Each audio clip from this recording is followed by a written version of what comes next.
One. Hello and welcome to 4,000 Accounting. I'm Watty. This is Mark, and today we are going to be discussing former podcast guest. Well, a couple. Both Henry Stalins came out and put a post out, which we'll get to, and Nat Halbert, another former podcast guest, had his response. So it's nice to have a little bit of hockey gossip and a little bit of something to talk Yeah. about. So Henry put a post out. I saw it online. Recently published data shows ice hockey in the UK as the fifth biggest team sport in UK in terms of fan attendance, a long way ahead of the sixth place.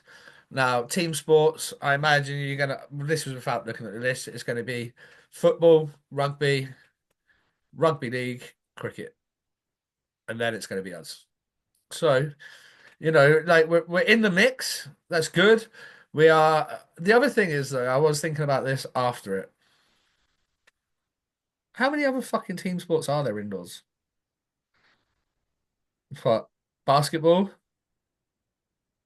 We're I not really reckon a there's a load hand. of random ones. Handball? No, Handball in the um, UK? handball's not big in the UK, so maybe there is a No. league that I generally don't know about. But when we're seeing this list, what are we comparing to? Because I genuinely I don't know. You know, gymnastics, yeah, they have a team event, but generally you think of gymnastics, you think of kind of individuals. I'm struggling. What, curling? Yeah, get 9,000 plus at the curling, or like I don't know what team. I Atmosphere don't at know the what team curling. sport. Yeah, like what we say in indoor doubles tennis. Is that a team? Like where do we draw the line? Where Ah, do we draw the line here? And what is a team? But yeah, we always knew the big ones are always going to be there: football, the rugbies, and cricket in the UK. Cricket, actually, no, I don't know why I'm saying cricket. Cricket's not indoor, is it? Outdoor. I was just thinking God, that'd be arena. mental if it was indoors. That'd be You sick if it imagine was for indoors. indoor cricket. Jesus just whacking the ball through. I don't know why I said cricket. I was just thinking because I was thinking like arenas, like big crowds. Um, Yeah. I'd be interested to go through the list and find out who's number four then. Hmm. Paddle sport? Paddle, fuck it, whatever Yeah, it's fuck called. right. It's Joe. I mean, it's there's no clear cut things that you initially think of when you hear like team sports in the UK. There isn't a huge amount. Um, but nonetheless, we are where we are on the list. Henry seems happy. The the story behind this podcast is former guest Nat Halbert, former Coventry Blaze and GB defenseman, responded two-part tweet. You can follow Nat, by the way, at N Halbert 8. Nice and easy. Players' wages need to go up, especially the bottom end clubs. Four or five rinks need to be replaced. One or two more teams added to the league. Improved refing. Played games on a Friday and a Sunday. Less imports in the league. Do all those things, and the Elite League can become a very respected league in Europe. Mainstream media goes a long way. Leagues like Slovakia and Austria get less fans than the EIHL, but can pay two or three times more because they aren't relying mainly on ticket gates, but have big TV deals, big corporate sponsors. The Elite League has a fan base and the numbers, it just needs to monetize it much better. Let's 100%. let's let's break it down point by point. Let's go to the first point then. Sorry, my phone's decided. Player wages need to go up at the bottom end. Absolutely. If there was a way for your Dundees and Fifes and teams that are mixing it up around the bottom to all of a sudden be able to pull in an extra 2,500, £3,000 a week for wages, they'd be able to up the wages, which in turn would bring better Brits to the club, but not only that, better standard of imports to the club, which, your league's only as good as your weakest teams. And if you've got a couple of teams that are just getting shit pumped every week, it's not going to do the league any favors whatsoever. So I get what that's saying. The issue that we have is where did Dundee and Fife get that 2.5, 3 grand a week Yeah. extra, extra on top, 12 grand a month? Like it makes a big difference. Uh, as a, I would love to see it. I would love to see it because it, But it, then it it would make a more. Go, sorry, Mark. Go. it all goes down to this is a long-winded thing, but the fight here is streams, the arena size. You play in a small barn, we play in a big arena. We want a bigger cut because of this and this and this, and like actually, like everything just needs to be one amount instead of you play in a bigger thing, you have a bigger fan base because you have an arena and you have. I think the fighting needs to stop between arena and non-arena. And this sounds worse what I'm saying than how that comes across. But if we had like a television deal and Like a revenue everyone gets split. 500,000, a split and a fair split, everyone needs to be on the same grounds. The problem is an arena team with 9,000 every week. Yes, they have higher costs, but they can have a greater turnover. They've got a guy that merchandises and is a very Yeah. fantastic businessman, can make money. You don't have that luxury in Fife. But if we all had the same financial structure, Starting point. starting point, then everyone can recruit at the same level. If you Yeah. get a bigger crowds or not, like if Fife have a really stacked team, they're going to sell out every week. Yes, it's not Yeah. what 2,500 against 9,000 or 8,000 or Yeah. 7,000, It's not but even close, in is it? order for it to be competitive, everyone needs to have a salary cap for starters and equal financing, which will upset the apple cart again because of club size. Yeah, 100%. Let's go to Nat's second point. 4 or 5 rinks need to be replaced. Now, in my brain, let's go through it. Sheffield, no, absolutely no problem there. Belfast, best rink in the league for me. Nottingham, very, very close second best rink in the league for me. So that's a no, no, no. Cardiff doesn't need to be replaced. Would love to see an extra 1,000 seats in there. Don't know how you would do it, Yeah. but I think you put another 1,000 seats in there with the guys they got running that club, they will sell it out. I'm in no doubt. Coventry could be doing for liquor paint. Yeah. Um, I wouldn't necessarily replace it, but No. it could be doing with like jazzing it up a little bit and bringing it into the new era. It is very much like Planet Ice rinks across the country. They do sometimes get let to go into a state of disrepair. So let's hope that never happens there. But yeah, a little bit of work. Manchester, well, the rink's a fucking dumpster fire. But would make a But great second pad for Manchester for junior development when they have the yeah, new rated Planet Ice thing. yeah. Losing I, ranks again, isn't a good thing. I wouldn't want to lose a rink. I wouldn't want to lose Manchester, the Altrincham rink there. It is going to serve a purpose in the community, 100% in the hockey community and in the local community there. I'm looking forward. That being said, I am looking forward to seeing what the new arena is like, and how sexy and jazzy and sparkly it's going to be. It's going to be good. Who else have we got? Fife again. Wouldn't I change wouldn't it. change a Would thing. would probably give it a lick of paint again, and maybe get like a new scoreboard or whatever. Make it a bit sexy, a bit current. They do need to find a way again of being able to put more bums on seats. And Guildford again, I would. Guildford is the only feasible one that I would replace. Absolutely. A, because of finances. B, because of the area. Um, I think it needs to be out the fucking shopping, the leisure mall, like the leisure centre. Like it'd be good as a standalone rink. Don't get me wrong, keep the gym and keep all the other bits and pieces that are going to be fantastic for the players. But a standalone arena, 5,000, 6,000 in Guildford, build it and they'll come. Yeah, They I'd would. say 5,000, and it will. Yeah, I think that would be good. And the only reason I say is replace that because the roof's fucked. There's a few other things that me and Barry were there the other week. We stood on the steps. We're getting soaked. Getting soaked because the roof could have been raining. The roof's leaking. Getting absolutely drilled. But make it a Let's see. hockey home, eh?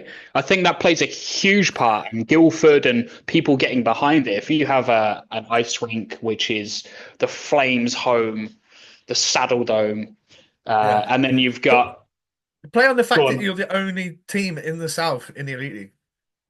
yeah, Don't get me you've got wrong, a big Cardiff's obviously market. South, but it's in Wales. I'm talking Swindon, Guildford, Bracknell, Basingstoke, Slough, all the ice hockey talent you have in and amongst there. those fans will come and watch games. I remember, like, I used to go and watch London Knights games in the Docklands Arena when they were in the Super League. What here, 4,000 and counting. I am here at Hockey Station, and Sam is very kindly going to put me through the Bauer Fit Lab. So let's see what the latest and greatest technology is all about.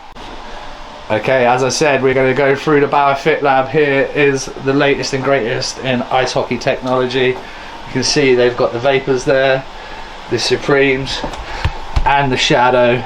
And then we're going to jump right on, and we're going to have a scan analysis. Right, if you stand on there and keep your legs nice and straight, please. And if you walk over it with your left leg. Perfect. Turn around. Come back with your right. Perfect. Have to think about that. Right, let's check it out.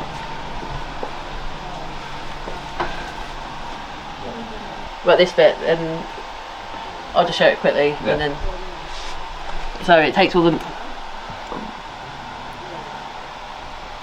So both your feet are 7.75. Yep. And then the 3D Fit 8 Fit 3, so you've got width and volume. Yep. And 2D Fit, so on the lower price points, 8 double E. Boom. If you were to get an orthotic, you'll be Fit C. So if you see here, got a lot of pressure going throughout your heels, and some there, and with orthotics, it takes it all away. Oh wow, amazing. So if you see there, that's kind of like the line of where the steel should be. Yeah. And you're having all the weight going through the heels and nowhere else. Yeah. So with the orthotics, you'll have less pressure on the heels and more of your weight spread out. Awesome. If that makes sense.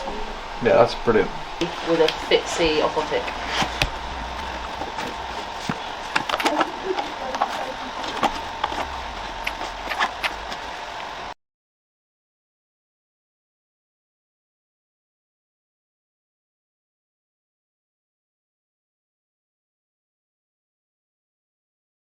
Because they were the Super League team. Once Basingstoke were gone, they were the Super League team around. So that's how if you wanted to go to a Super League game, you fucking go to London. Yeah. Same thing around here. If you want to go to a game, you have to go to Guildford. Getting 1,905 fans a week is less than ideal. That's not a slant on Guildford because they have an owner that No. can afford to pick up the paychecks. Not a lot of other clubs in the league, if they're only bringing 1,900 fans through the door a week, would be able to cash a check to come March and April. One or two more teams added. Here for it. Let's get a Yes. team. Birmingham. How? Why Birmingham, is there yeah. not a major team in Birmingham? Birmingham, you've got built-in rivalry, Coventry there. You've got Telford, Solihull. You've got loads of clubs in and around that Midlands area there that, in a long-term grand scheme of things could produce talent. Birmingham, I mean, we've had Chocky on here. Chocky speaks about his time starting at Birmingham with Kurt Irvine and a few of the other boys. Yeah, would love to see Birmingham. I think. Newcastle. Oh, obviously, yeah. Give me hockey in Newcastle or even Durham. I would take Durham Durham. Wasps. Yeah. Yeah, I would take reviving them. That would be wicked. It's just where do these teams go? Like, I would love to see a team in Dublin. I think that would be brilliant. Any major city with easy travel links. I think logistically, when I'm going to go back to Austria now, we were not even speaking about them. And how it works, for example, this weekend was a back-to-back home doubleheader, and they made it a Friday and a Saturday instead of a Friday and a Sunday. And that was purely because of the travel distance. So you had Vorarlberg on the border of Switzerland playing in Hungary. Yeah, And then you have Innsbruck, which is not a million miles away from Vorarlberg, hour and a half, 2 hours, and then they're playing Vienna, and then the next night they're playing in Hungary. So they do and then like in a month's time, Vienna now have the same double header, but with those two teams away. but away, And yeah. when you think logistically of where teams are, it can break down weekends. And if you like Nottingham to go and play 3 games, 2 games back to back in Belfast, and then And then in Dundee Dundee. on the Sunday. Yeah. Like, but How's your if links you been? have teams like the Newcastle team, that breaks up the journey for the teams in the south. So if Yeah, Guildford going have up to to go up north, Scotland. they can go and then you'd start having more midweek games. You'd have Friday night, you'd have Fife. Sunday night Dundee, Tuesday night Newcastle on your way back down, something like that. And then Yeah, you've the got smart your way of home doing it. legs. But it's And how it works. that's what Nat says here, Friday, Sunday games. And if you've listened to the last couple of episodes, you heard me saying road tripping's going back to Berlin. I'm gonna go watch Kirky. They got the Panthers on a Friday night, Saturday rest day. Although I think Kirky said they do skate on the Saturday, and then Sunday they then take on Cologne Sharks. So boom, boom, back to back. But a nice little day off. Even if you are skating, it's going to be a 20-minute light skate, a bit of PP, a bit of knocking a puck around, a few shots for your goalie, have a sweat and get off. Yeah, especially in this, we're a fucking football country. Most football games are on Saturday. You're competing with a football audience every single time. Like, think about how successful Monday night football is for the NFL. Oh, wow. Like, it's so successful. That's like you think Monday night, you think NFL football. That's NFL football night. You know it is. You know, like there's going to be a couple of massive games on, and everyone's going to be watching all the eyes. So not only are the arenas going to be 100,000 sellouts, the stadiums, you're going to have all of America with their eyes on Monday Night Football. Like as a sponsor, this is a fucking dream. We talk about this next point. This next point is actually I'm going to skip a point and then come back. Yeah, it is like mainstream media coverage goes a long way. Yeah. Imagine that. You got Sheffield versus Nottingham on a Monday night, 9,000 people in the building on Sky Sports, on BBC One, on whatever it may be.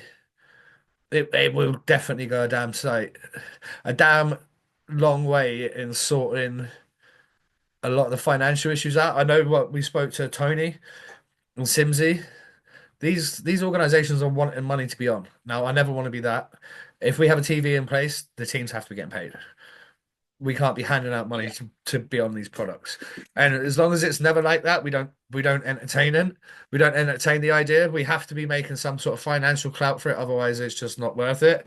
Go back a comment here, Mark. Better referees and less imports. Now, yeah, we could use better referees, but that comes back to something we've always spoke about. Give them the fucking training. Yeah, it needs to start from somewhere. Give them the training. I don't want to beat the refs to death on this, so give them more training, give them more money, make it more Prepare our desirable. guys for the level that we want to be. Yeah, I agree. Make it more desirable. We talked about young Brits wanting to come up and play in the Elite League. Make it desirable to be a ref. Because a lot of these guys, when they get to 17, 18, not going to get to the Elite League. They might get to National 1, they might get to National 2. But if they hang the fucking kit up, or like, yeah, they might get to National 1, and if they're lucky, they might make 50 quid a week. But all of a sudden, you entice them with, right, you're going to get paid 250 a game to be a ref in the Elite League. Shit, I can make 500 quid a weekend refing a couple of games. All of a sudden, that's an interesting avenue to take down. And off you go. You start doing your ref badges and you go through NHL 2, 1, national, and all of a sudden you're knocking on the league, Elite League door. Make it more guys want to be a ref. Make it exciting. And guess what you could do? What you could do, which is probably the best thing I've ever thought of in my life, and that is the playoff hockey final weekend. Love it. I'm more in favour of a series. Imagine your third, fourth place game being scrapped and being replaced by the best of refs. Imagine a game. Imagine a game between all a the few of those stripes. boys can play. A few of those Yes. lads can play. Yeah, I've seen a few of the boys knock a puck or two around. We're getting to the end of this here, but he does make a couple of extra points. So leagues like Slovakia and Austria do get less fans, but can pay 2 or 3 times more. Well, Mark, we talked about like Estra Bank being the sponsor of the Estra but Bank, like you're major. talking like a big time sponsors. You look at like some of the arenas and like Mercedes-Benz Arena and like things like that. I know that's Germany, but SAP Garden. Yeah. yeah, But they're like getting them all. big companies across Europe getting involved. We need to do the same. We need to do the same. I know it's different if your team doesn't quite own the arena, but there's different avenues where money can be brought in. Um, Relying solely on gates. We always talk about it on here, going back to the well with the fans.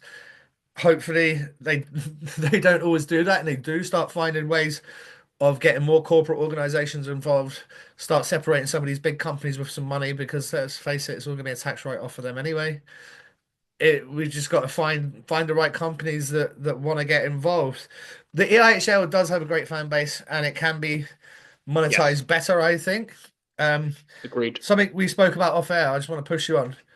Um, Ticket pricing and stream pricing and things like that compared to where you are now. Obviously, Nat talks about Slovakia and Austria. Let's check in that mix because you're in that perfect little triangle of all three. You got Bratislava, you got Yeah. Brno, and you got Vienna, all in that little triangle for you. So you kind of get a view of what's going on in the Slovak league, the Czech league, and the Austrian league. Where does the elite league sit in on the pricing and streaming?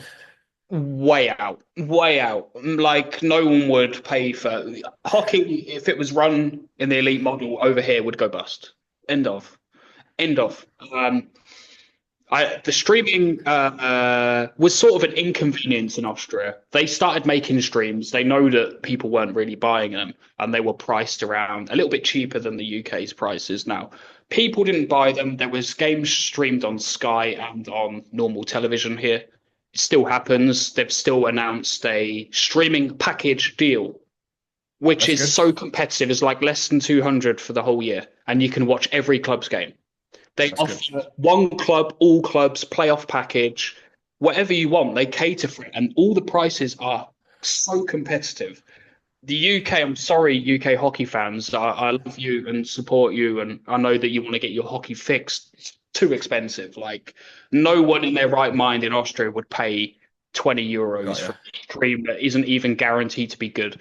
The elite. The Ice Hockey League's package is like 4 or 5 or 6 cameras dotted around. They give you a list of everything that you would get with that product. So you're purchasing a package, you know exactly how many cameras. You can choose German and Italian Nice. because they have the Italian. So you can actually switch between the two languages as well. That's good. Multi-camera angle point, interviews after the games, highlights, an actual clock which works in timing with everything. That's By the nice. way, Steelers package, I really like. I really rate the package, not the Yeah, it's price. been The good. package is exceptional. Yeah. We're just a million miles off, and honestly, you're having your trousers pulled down. And I know every owner's going to hate me for saying that, but they know it's the truth. But they need to make money, they need to pay bills, but Yeah. also we need to grow our game. And are we just staying in a small circle, or are we going to work together like the other To league? expand it. Red Bull Salzburg always stream their games for free. They could afford to. Now they've actually agreed with the league. They're doing a streaming package. Honestly, anyone look it up. Winter Day Ice Hockey League. Have a look at their streaming package. Anything that they're doing, the Elite League should be able to replicate. We have more fans, and like Nate says, it needs to be monetized better. Ladies and gents, what a way to leave that podcast. Lots of interesting talking points. Let us know. Do you agree with what Halbert said? Do you agree with what we said? Do you disagree? How would you help? How would you step in? How would you run it? Let us know in the comments. And we'll see you for another episode very, very soon, ladies and gents. Peace. Peace.